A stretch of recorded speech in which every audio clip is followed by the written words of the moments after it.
Bienvenue dans ce 9e hors-série de la matrescence. Un mercredi par mois, un ou une experte répondra à vos questions. Pour cela, rien de plus simple, rendez-vous sur le compte Instagram de la matrescence pour poser vos questions sous le post concerné. Il y a un an, je recevais Florence Pinon, spécialiste du sommeil dans mon podcast. Depuis, nous avons enregistré un premier hors-série et je suis ravie de l'accueillir à nouveau dans le podcast pour cette nouvelle année. Nous avons donc choisi de parler de thèmes qui n'ont pas déjà été évoqués dans les 2 épisodes enregistrés. Je vous conseille donc vivement de les écouter à nouveau si vous ne trouvez pas de réponse à vos questions. Vous trouverez tout sur mon site web clémentinesarlat.com. On a donc parlé dans cet épisode de dette de sommeil, des bonnes ou mauvaises habitudes, de terreur nocturne, de s'écouter en tant que parent, c'est primordial, d'accompagnement à l'endormissement, de cycle de sommeil pour des bébés de 4 mois, du nombre de tentatives pour décider qu'un changement d'habitude n'est pas propice à l'instant T, et on a également parlé de maternage proximal, mais d'autres choses aussi. Je vous souhaite une très bonne écoute.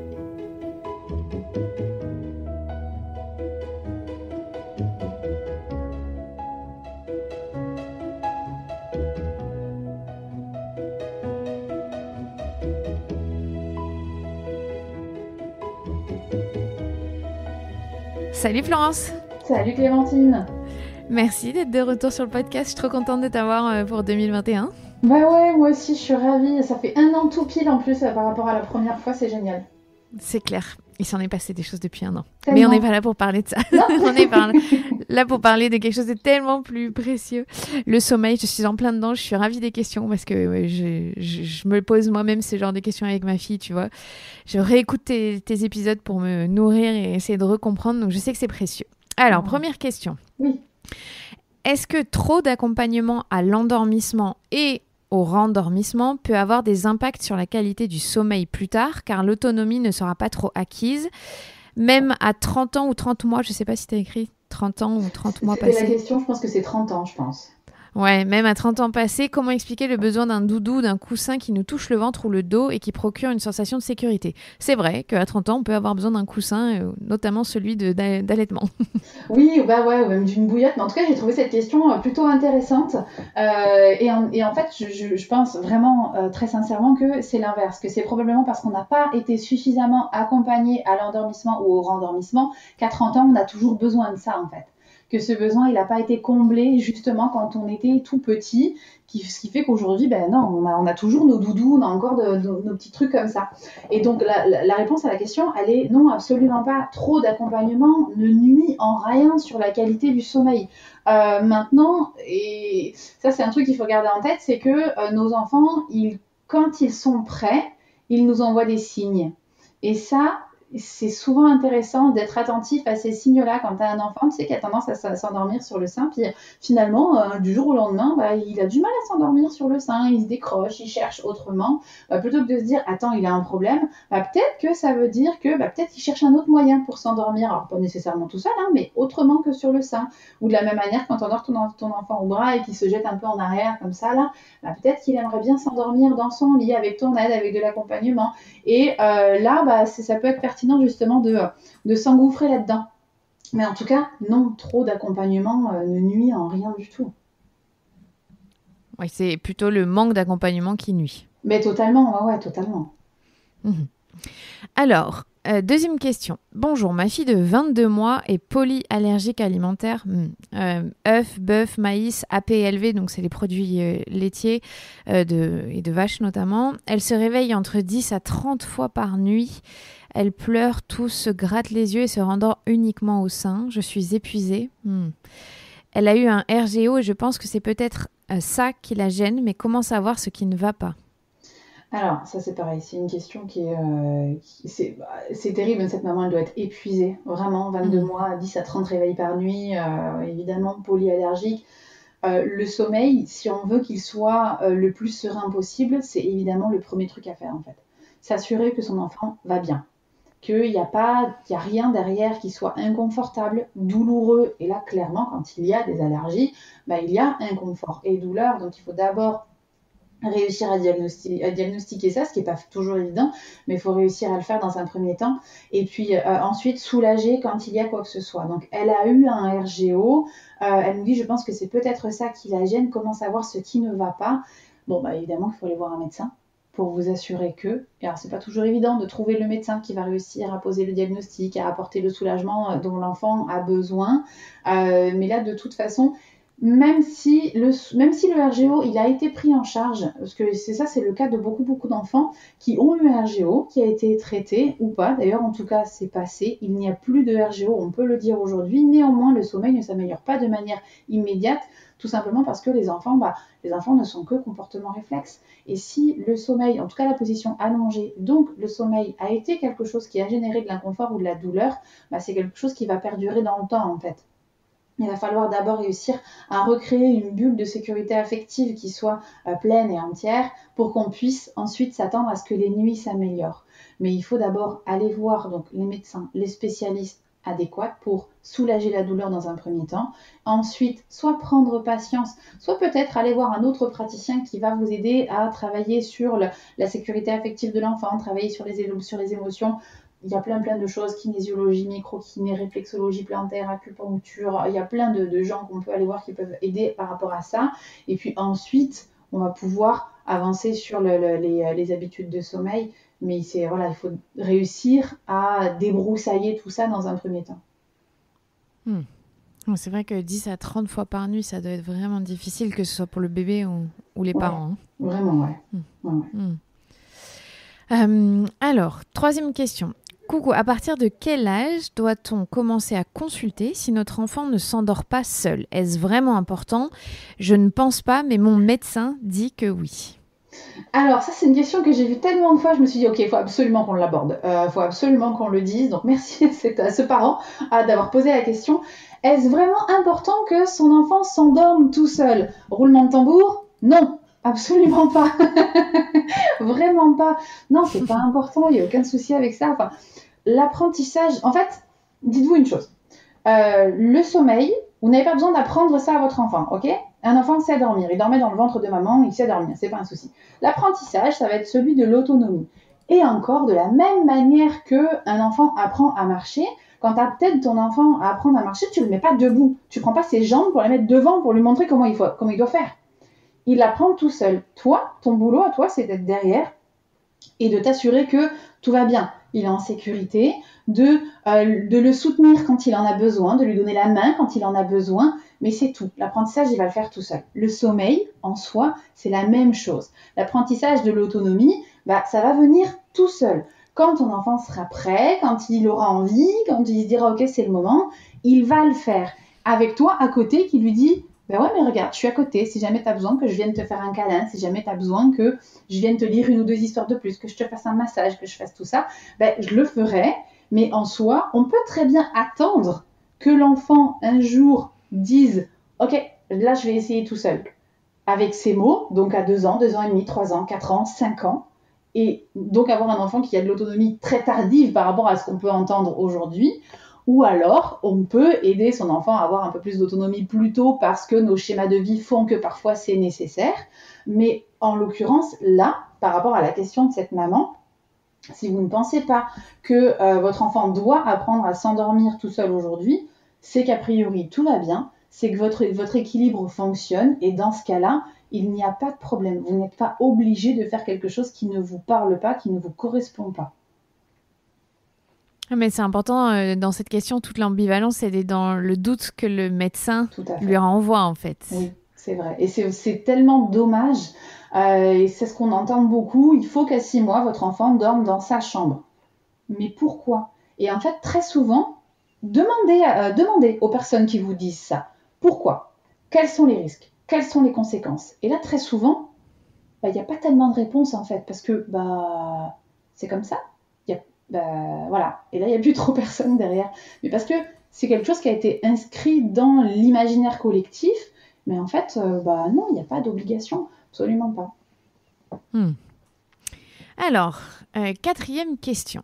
Des conseils pour rattraper une dette de sommeil. Intéressant. Tu en avais parlé dans le premier épisode qu'on a fait ensemble, la dette de sommeil. Et combien de temps en moyenne faut-il compter pour que bébé récupère ? Ouais, j'ai voulu réaborder un petit peu ce sujet-là parce que c'est vraiment quelque chose qu'on entend beaucoup. J'ai beaucoup de parents qui me disent mais est-ce que c'est vrai ? Moi, je croyais que c'était un mythe. Et alors, bon, de la même manière, une dette de sommeil, il n'y a pas de compteur scientifique, tu sais, là, il n'y a pas de schéma précis pour dire ok, là, il y a une dette de sommeil, là, il n'y en a pas. Bon. Mais il est vrai, c'est une réalité qu'il y a des enfants qui manquent tellement de sommeil qu'on arrive un jour dans une situation où cet enfant ne dort plus, paradoxalement. Où en fait il est tellement épuisé qu'il n'y arrive plus. Et là, en général, quand on y est, c'est une situation qui est réelle, qui existe, qui est vraiment difficile pour tout le monde. Et là où c'est compliqué, c'est que pour rattraper une dette de sommeil, il faut faire dormir l'enfant. Ben oui, mais la problématique, elle est là. Cet enfant ne veut plus dormir. Ben oui. Ben là, pour le coup, il y a pas d'autre conseil que de le faire dormir. Ça veut dire utiliser tous les moyens possible à la disposition de la famille pour faire dormir bébé. Au sein, au bras, en porte-bébé, sur un hamac, en poussette, en voiture. Si votre enfant ne dort que en voiture, roulez. C'est pas écolo du tout, mais roulez. Il faut absolument que cet enfant dorme autant que possible pour pouvoir sortir de cette situation-là et qu'ensuite on puisse envisager autre chose. Et donc, il ne faut pas se poser aucune question. C'est là où c'est compliqué, c'est qu'on se dit attends, moi je vais lâcher prise, tant pis, s'il ne dort pas, il ne dort pas. Quand on a un enfant qui est en dette de sommeil, non, ça ne fonctionne pas. S'il ne dort pas, ça ne fonctionne pas. Il faut qu'il dorme, quoi qu'il arrive. Combien de temps ça prend ? Ça prend 10 jours, 2 semaines en moyenne, où là, pour le coup, ça veut dire que pendant 2 semaines, la vie de la famille ne tourne que autour du sommeil de cet enfant-là. Il n'y a absolument pas le choix que de faire ça. Et très souvent, dans les premiers temps, c'est extrêmement difficile parce que j'essaye, mais il ne dort pas. Oui, ouais. Et en fait, à ce stade-là, chaque minute de sommeil gagnée est une victoire. Vraiment, c'est comme ça qu'il faut le voir. Même si c'est un enfant qui n'a dormi que 10 minutes, si la veille il a dormi 5 minutes, là on a gagné 5 minutes. C'est une belle victoire. Et il faut avancer comme ça jusqu'au jour où il s'est endormi plutôt facilement. Ok, là c'est le premier signe pour se dire ça y est, on en sort. Ça y est. Quand les endormissements, toujours aidés évidemment dans un premier temps, mais deviennent plus faciles, on peut commencer à souffler. Que ça y est, les cycles recommencent à nouveau à s'enchaîner, deuxième gros souffle. Et puis ensuite, les choses elles vont s'enchaîner. Mais surtout, l'idée c'est d'éviter d'arriver là-dedans, quoi. Non, mais ce qui est intéressant, ce que tu dis par rapport à la dette de sommeil, c'est qu'à un moment, il faut se mettre en mission commando. Ouais. Le sommeil va primer sur tout le reste et il va falloir... ça va être difficile pendant plusieurs jours, mais ça va être la principale occupation de la famille, quoi. Totalement. Moi, j'ai déjà rencontré des parents une maman en l'occurrence, qui a dû se mettre en congé. Elle a dû poser 2 semaines de vacances parce que de toute façon en journée son enfant était dans un milieu de garde où malgré toute leur bonne volonté ils ne peuvent pas se concentrer que sur un seul enfant, c'est pas possible. Donc il a fallu qu'elle le garde à la maison et ils ont fait ça et c'est comme tu dis exactement ça, mission commando, voilà, mission dodo pendant 2 semaines et puis ensuite c'est passé, mais ouais c'est ça. Non, c'est dur, tous les efforts qu'il faut faire. Ouais, vraiment. C'est pour ça qu'il vaut mieux éviter d'aller là-dedans quand on peut. Oui, c'est vrai. Alors, 5e question. Il n'y a pas de recette miracle pour faire bien dormir un enfant, mais y a-t-il des choses à ne pas faire pour ne pas créer de mauvaises habitudes dont on aura du mal à se débarrasser plus tard ? Alors, j'ai trouvé cette question hyper intéressante. Y a-t-il des choses à ne pas faire ? Oui, il y a des choses à ne pas faire. Mais alors, pour ne pas créer de mauvaises habitudes, là, je suis moins d'accord. Parce que voilà, ceux qui nous ont déjà écoutés le savent. Moi, j'aime pas ça, les mauvaises habitudes. Des habitudes, il y en a, quoi qu'il arrive, en fait. Elles sont jamais bonnes ou mauvaises. Elles conviennent ou elles conviennent pas. Mais des habitudes, il y en a. On peut pas faire autrement. Voilà, le monde, la vie est une habitude. Et voilà, donc il n'y a pas de souci avec ça. Après, la variable de est-ce qu'on aura du mal ou pas à s'en débarrasser, là, c'est plus vis-à-vis des besoins de l'enfant. Si on est juste sur des habitudes qui sont confortables, c'est pas toujours facile, mais en général, en 1 semaine, on arrive à changer les habitudes. Quand on est sur des habitudes qui sont ancrées parce que besoin profond, parce que angoisse, parce que, comme je disais tout à l'heure, bulle de sécurité affective qui a été mise à mal quelque part, là, forcément, ça prendra beaucoup plus de temps pour modifier l'habitude, mais de toute façon, si elle a été mise en place, à un moment donné, c'est parce qu'elle était nécessaire. Donc il n'y a pas de regret à avoir par rapport à ça. Maintenant, pour revenir à la première partie de la question, y a-t-il des choses à ne pas faire? Alors, on va éviter d'imposer quelque chose à son enfant dans le sens où on va éviter de lui imposer un rythme quand c'est pas le sien. Ah non, mais il faut qu'il te fasse une sieste le matin, une sieste l'après-midi, une sieste en fin de journée, c'est comme ça et c'est pas autrement. Ouais, mais si ça se trouve, cet enfant-là, ben en fait non, il a besoin de faire 2 siestes le matin, 3 siestes l'après-midi, que des siestes très courtes, mais c'est comme ça. Plutôt que de se dire non, il fait qu'une seule sieste et puis c'est tout, même s'il est fatigué, bah tant pis, il dormira cet après-midi. C'est le meilleur moyen pour rentrer en dette de sommeil, par exemple. Donc, il faut vraiment éviter de forcer les choses. Et de la même manière, l'acharnement, d'une manière générale, ça, c'est vraiment quelque chose à ne pas faire. Parce que là, en faisant ça, on peut créer des choses, pas des mauvaises habitudes, mais tu peux venir créer quelque chose dont tu auras du mal à sortir. Si tu t'acharnes, ça va créer de l'insécurité. Et l'insécurité, c'est le pire ennemi du sommeil de l'enfant. Parce que forcément, s'il se sent en insécurité, ton enfant, il va s'accrocher à toi le plus possible en fait. Et là tu dis mon Dieu, il est angoissé. Ben ouais, on s'est un petit peu trop acharné. Et c'est là où, pour le coup, ça va rejoindre des questions que j'ai pas pu sélectionner. Il y en avait tellement, mais ça a été une torture de les sélectionner. Il y en avait 400. Hein. Bravo. 400, c'est ça. Donc en tout cas, voilà, ça rejoint d'autres questions. Il n'y a pas de méthode. Surtout, ne suivez pas de méthode à la lettre en fait. Suivez aussi votre bon sens. Si quelque chose vous retourne les tripes, ne le faites pas. Si quelque chose vous paraît anormal, ne le faites pas. C'est ça qu'il ne faut pas faire avec son enfant. Suivez ce que vous ressentez. C'est pas toujours évident parce que, mon Dieu, que c'est difficile d'avoir confiance en ce qu'on ressent. Mais c'est tellement important de se dire, ça, ah ouais, vraiment? Ça me paraît bizarre quand même de faire ça. Hein. Ne le faites pas. Stop, on arrête de réfléchir là. Ne le faites pas. Ah ouais, faut que j'attende 5 minutes avant d'y aller. Toutes ces minutes-là, vraiment, ne le faites pas. Et à côté de ça, oui, je sais que je peux le laisser là 2 minutes là, même s'il va râler, bon, ça va aller. Ok, à ce moment-là, allez-y, c'est pas un souci. Ne vous forcez pas à faire ce qui ne vous paraît pas normal et ne forcez pas votre enfant à rentrer dans un cadre qui ne lui correspond pas. Comme je disais tout à l'heure, notre boulot à nous en tant que parents, c'est d'être là, derrière en backup là, et de dire ok, là on est bon, on s'assure qu'on prend la bonne direction, mais sans forcer, jamais. Et ça, tu as raison de parler de la confiance en soi et je pense que c'est difficile quand c'est un premier enfant et on l'acquiert pour un deuxième, par exemple. Complètement, mais totalement, tu le vis, j'imagine toi. Voilà, c'est ça. Je suis d'accord que c'est primordial la confiance, mais c'est très difficile à avoir quand c'est le premier enfant. Et... Ouais. Donc voilà, ne vous sentez pas anormaux, c'est plutôt logique comme réaction de ne pas savoir si c'est bien ou pas. C'est là où c'est compliqué en fait de se dire ah ouais mais et c'est là où évidemment tu fais confiance quand ton médecin il te dit que voilà que ce sont des figures d'autorité, donc quand on te dit ah madame là pour votre enfant il faut faire comme ci comme ça, d'accord, ok, je le fais et c'est normal. Et très souvent quand tu le fais, c'est là où tu te dis ah ouais, ah mais en fait mon bébé j'ai l'impression qu'il me dit le contraire. Et c'est là où c'est compliqué et parfois il vaut mieux se dire ok attends, je vais d'abord suivre mon bébé là et peut-être essayer autrement. Mais ouais, c'est vrai que c'est difficile, c'est très très difficile. C'est clair. Alors, que faire ou ne pas faire face à une terreur nocturne? Et consulter un pédopsychiatre pourrait-il être utile dans ce cas de figure? L'enfant a 3 ans. Alors, terreur nocturne, déjà remettre dans le contexte ce que c'est une terreur nocturne, c'est une parasomnie, ce n'est pas un cauchemar, ce sont 2 choses très différentes. En fait, on peut comparer la terreur nocturne à une crise de somnambulisme, mais chez un tout petit, en fait, c'est souvent ça. Et d'ailleurs, très souvent, les enfants qui font beaucoup de terreur nocturne, ce sont des adultes qui feront des crises de somnambulisme. Et donc, en fait, la terreur nocturne, on a tendance à dire qu'elle survient en début de nuit. En fait, elle peut arriver un petit peu n'importe quand dans la nuit, mais c'est vrai que d'une manière générale, ça survient en début de nuit. Et que faire ou ne pas faire? Alors, la terreur nocturne, on ne peut pas la soigner, entre guillemets, à l'instant T. Là, on peut agir en amont pour éviter de faire en sorte qu'elle survienne. Ça touche beaucoup plus les garçons que les filles. Ça arrive très souvent à partir de 18 mois. Ça disparaît en général aux alentours de 5 ans. Quand le sommeil d'adulte, en fait, prend la place du sommeil d'enfant. C'est souvent ça. Ou c'est là où ça se transforme en somnambulisme.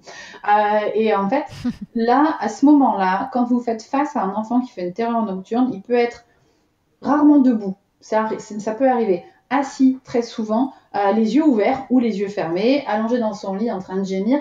Le seul truc, c'est qu'en fait, votre enfant, quel que soit l'état dans lequel il est là, il dort.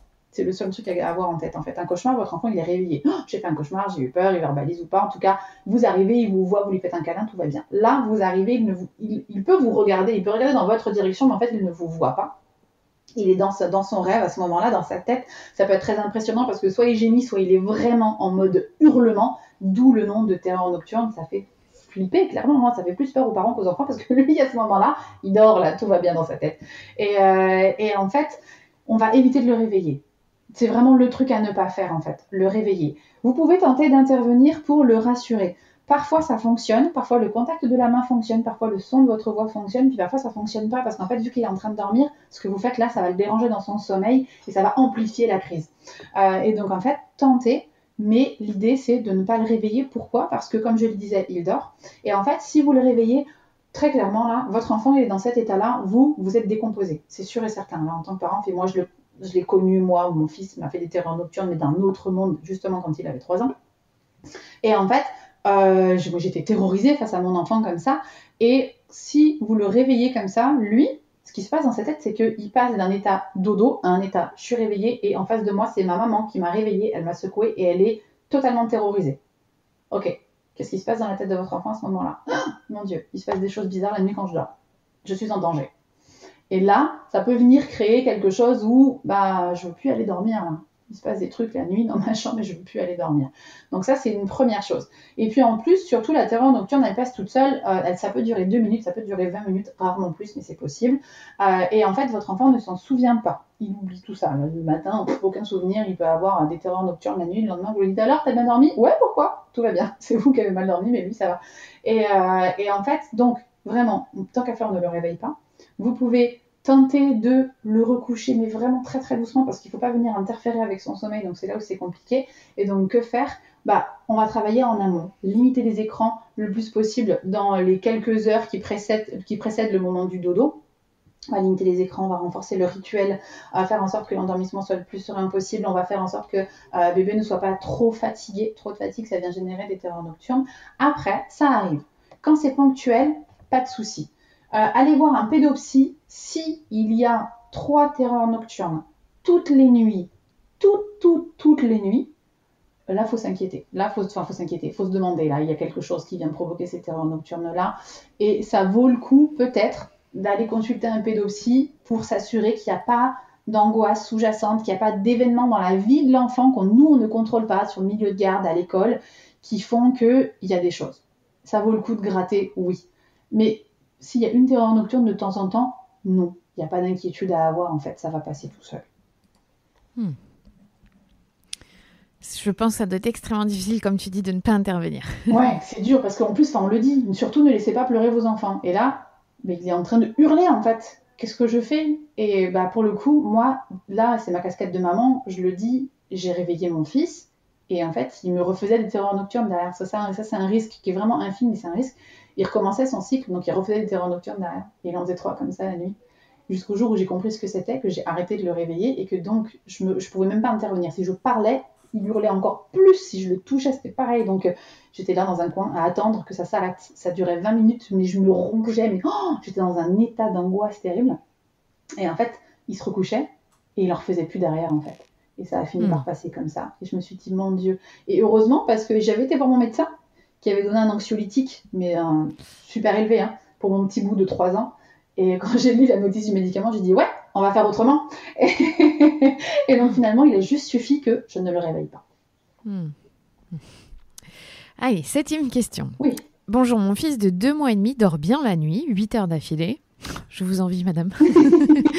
mais il fait sa nuit, entre guillemets, entre 18h et 2h du matin. Ensuite, il se rendort sans problème, mais se réveille 4 heures plus tard. Est-il possible et conseillé d'essayer de décaler cette longue phase de sommeil pour qu'elle colle plus à notre rythme et celui de son grand frère qui lui dort de 23h à 7h ? Ou faut-il attendre qu'il se règle de lui-même ? Super question, je suis très intéressée. Alors oui, c'est une question que je trouve qui est très très très intéressante. Surtout, ne faites rien. Surtout, non, faut pas venir essayer de modifier quoi que ce soit. Pardon, ça rejoint ce que je disais tout à l'heure.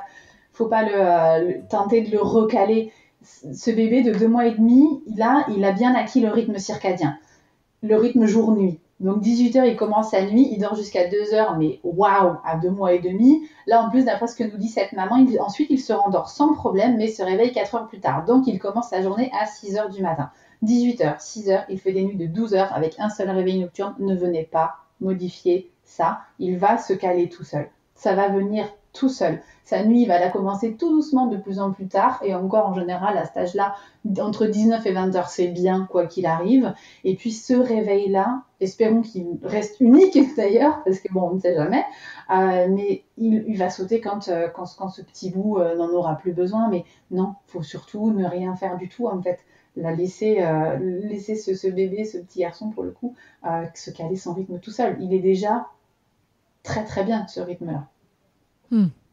Je suis bien d'accord avec toi, je l'envie ce rythme. Vraiment, 18h, 6h, un seul réveil. Waouh! C'est clair.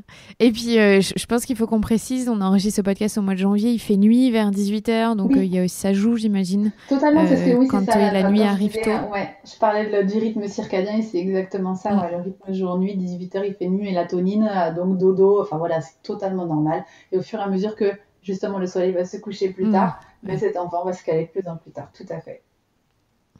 Alors, 8e question. Hello, ma question. Bébé de 4 mois ne fait des siestes que de 45 minutes la journée. Elle n'arrive pas à enchaîner les cycles. Pourtant, j'ai tout écouté de Florence dans les podcasts et aussi sur ton compte. Et mon bébé s'endort presque tout seul la journée. Un gros câlin où je la berce et je la pose éveillée dans son lit. Elle s'endort avec le pouce. Alors, ça c'est ouais, j'ai trouvé ça plutôt intéressant. Alors, cette maman nous dit mon bébé s'endort presque tout seul. A priori, ça a l'air que oui, cette petite fille s'endort toute seule. Hein, un gros câlin, bercé, posé, éveillé, s'endort avec son pouce. Bon, bah là, on est vraiment à 4 mois. Enfin voilà, c'est déjà pas mal chouette tout ça. 45 minutes, bon, bah moi ça m'étonne pas. Là, à ce stade, c'est à mon sens plus une question de maturité. Quand un enfant ne fait des siestes que de 45 minutes. En effet, c'est un seul cycle. On peut s'attendre à ce que elle ait besoin de dormir un petit peu plus. Maintenant, le premier truc qu'on va regarder, c'est est-ce que le temps d'éveil n'est pas trop long. Quand on couche un enfant trop fatigué, paradoxalement, il va avoir plus de difficultés à enchaîner ses cycles de sommeil. Donc, on va s'assurer que le temps d'éveil ne soit pas trop long. Ça, c'est une première chose. Et puis ensuite, là, on peut faire la sieste dans la pénombre. Là, à cet âge-là, il y a le risque de confusion jour-nuit. Il est pour ainsi dire inexistant. Donc, on peut faire ça. Mettre en place un petit rituel. Endormissement, là, en plus, dans son lit. Bon, là, il y a tout qui est fait à ce moment-là. C'est juste une question de maturité. Et très souvent, quand on a des enfants qui sont dans ce schéma-là, arrivés entre 6 et 8 mois, ça y est, ça vient tout seul, en fait. Les cycles commencent à s'enchaîner. Tout simplement. Il faut juste attendre un petit peu. Et donc, tu conseilles qu'à partir de 4 mois, puisqu'on n'est plus dans la phase où ils ne savent pas si c'est le jour ou la nuit, on peut mettre un peu plus de pénombre pour les aider à réenchaîner le cycle, en gros, c'est ça? Ouais, tout à fait. Quand ton bébé il sort de son premier trimestre de vie, tu le vois, il s'éveille beaucoup plus, il regarde tout ce qu'il y a autour de lui et waouh, il est émerveillé par tout ça. Et le truc, c'est qu'en journée, vu qu'il n'y a pas de mélatonine, cette hormone du sommeil, attendre d'un bébé qu'il dorme, bon, lui, il a autre chose à faire, quoi, concrètement, que de dormir. Il veut regarder, il veut explorer, il veut grandir, il veut tout ça. Donc, le mettre dans la pénombre, ça va limiter un petit peu les stimulations comme ça, et ça peut aider, ça peut favoriser un endormissement plus rapide et plus facile, et ça peut aussi favoriser l'enchaînement des cycles de sommeil, Ok. 9e question. Quand on tente d'installer une nouvelle habitude de sommeil chez un bébé, sevrage tétine, sevrage de l'emmaillotage, nouvelle chambre, etc., à partir de combien de jours de tentatives infructueuses et de pleurs doit-on considérer que ce n'est pas le bon moment et décider de reporter ce changement d'habitude ? Oui, une question super intéressante. Ça rejoint un petit peu ce que je disais tout à l'heure par rapport à l'acharnement, tout ça. Mais à quel moment est-ce que je m'acharne? À quel moment est-ce que je dois arrêter? À quel moment tout ça? Ça, c'est une question qu'on se pose aussi beaucoup. Et alors, en fait, d'une manière générale, il faut se dire que pour acquérir une nouvelle habitude, il faut 3 semaines de répétition. Alors, attention. Si, par exemple, tu veux faire en sorte d'endormir ton enfant dans son lit, plus dans les bras, mais dans le lit. C'est pas à partir du jour où tu commences à faire ça qu'au bout de 3 semaines, c'est devenu une habitude. Là. Il faut d'abord arriver au moment où ton enfant arrive à s'endormir dans son lit. Et à partir de là, tu as 3 semaines de répétition pour se dire que ça devient une habitude. Maintenant, pour se défaire d'une habitude qui a déjà été faite, là, c'est beaucoup plus rapide en général. Il te faut que quelques jours. Si tu arrêtes d'aller à la salle de sport 2 ou 3 fois, tu n'as plus du tout envie d'y aller. C'est beaucoup plus rapide que de te motiver à y aller. Ça, c'est une certitude. Là, en l'occurrence, les exemples qui sont donnés, en général, en moins d'une semaine, tu vois vraiment une amélioration. En général, moi, ce que je conseille, c'est tu proposes, tu rassures, tu t'acharnes pas. Si normalement, au bout d'une semaine, tu dois commencer à avoir une petite amélioration. S'il n'y en a pas, ok, ça arrive. Tous les enfants ont un rythme différent. Bon, on peut se laisser 2 semaines. Si au bout de 2 semaines, tu n'as pas d'amélioration, bon, c'est que probablement, c'est pas le moment, laisse tomber. Maintenant, si au bout de 3 jours, tu te rends compte que le nouveau schéma que tu as mis en place, il ne fonctionne pas parce que ton enfant, dès que c'est l'heure d'aller au dodo, il se crispe tout de suite. Tu sens qu'il y a énormément de tension d'un seul coup. Que rentrer dans la chambre, ça fonctionne plus en fait. Ton bébé il se met à hurler alors qu'avant, non, tu y arrivais. C'est qu'il faut arrêter tout de suite. C'est signe que là, stop, tout de suite, on n'attend pas les 2 semaines là. Du tout. Parce que là, ton enfant il est en train de te faire comprendre que là, ça l'angoisse terriblement et que là, c'est pas une bonne idée de continuer. Donc là, on arrête tout de suite. Soit c'est pas le bon moment, soit c'est pas la bonne approche. Donc, non seulement tu arrêtes, mais en plus, tu remets en place ce que tu avais arrêté avant. Là, tu remets en place tout ce qui fonctionne tout de suite parce qu'il faut absolument... La priorité autour du sommeil, c'est que ton enfant, il soit serein. C'est que même si son endormissement, il est accompagné, qu'au moins là, ça marche, là, il arrive à s'endormir. Il n'a pas d'angoisse vis-à-vis de ça. Donc, on le rassure. Et puis ensuite, on se dit, ok, c'était pas le bon moment, peut-être que je réessayerai plus tard. Peut-être que c'était pas la bonne approche. Alors, à ce moment-là, je vais essayer autrement. J'aime bien ce que tu dis sur le parallèle de c'est plus facile de défaire une habitude que d'en créer une. Effectivement.